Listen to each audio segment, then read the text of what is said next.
جب اللہ پاک نے آپ کو اولاد نہیں دی تو اور کوئی بھی کچھ نہیں کر سکتا، یہ سب اللہ تعالیٰ کی مصلحتیں ہیں۔ تو آپ اس طرح سے کسی عورت کا پیٹ چاک کر کے اس کا بچہ چھین کر کیا ثابت کرنا چاہتے تھے؟ مجرم کیوں نہیں سوچتے کہ جرم چھپتا نہیں ہے، کوئی بھی جرم ہو۔ کچھ دنوں پہلے ایک ویڈیو دیکھ رہی تھی میں، جس میں 7 سال بعد ایک مجرم پکڑا گیا۔ تو جرم چھپتا نہیں ہے، کوئی فوراً پکڑا جاتا ہے مجرم، کسی کو مہلت مل جاتی ہے۔ لیکن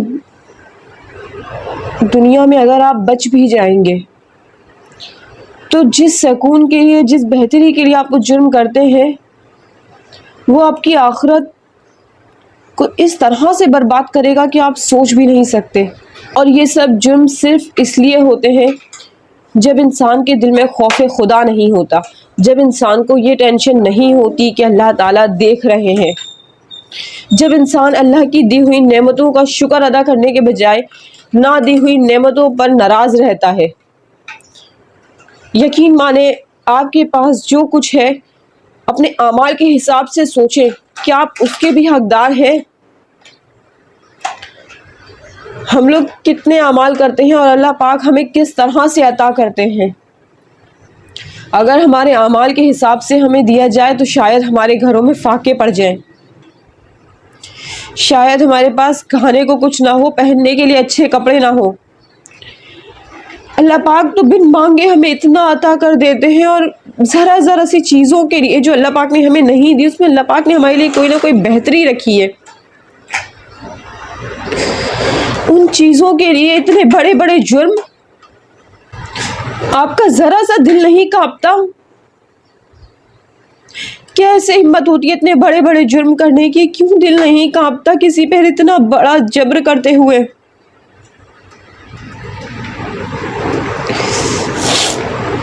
دلوں میں خوف خدا پیدا کریں، اللہ کے واسطے اللہ کی دی ہوئی نعمتوں پر شکر ادا کرنا شروع کریں،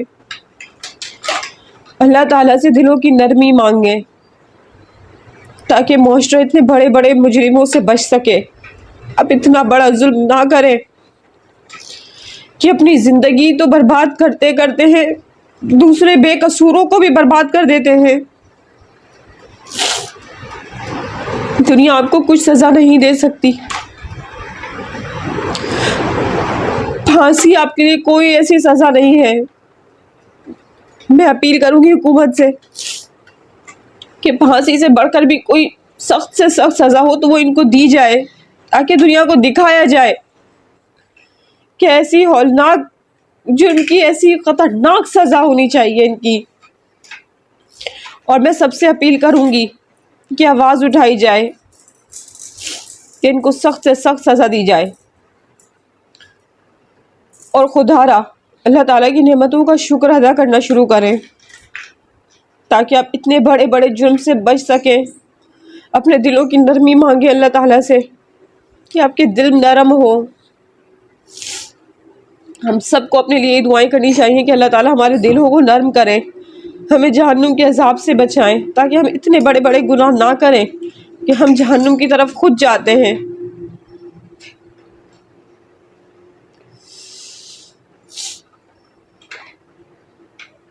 اللہ حافظ۔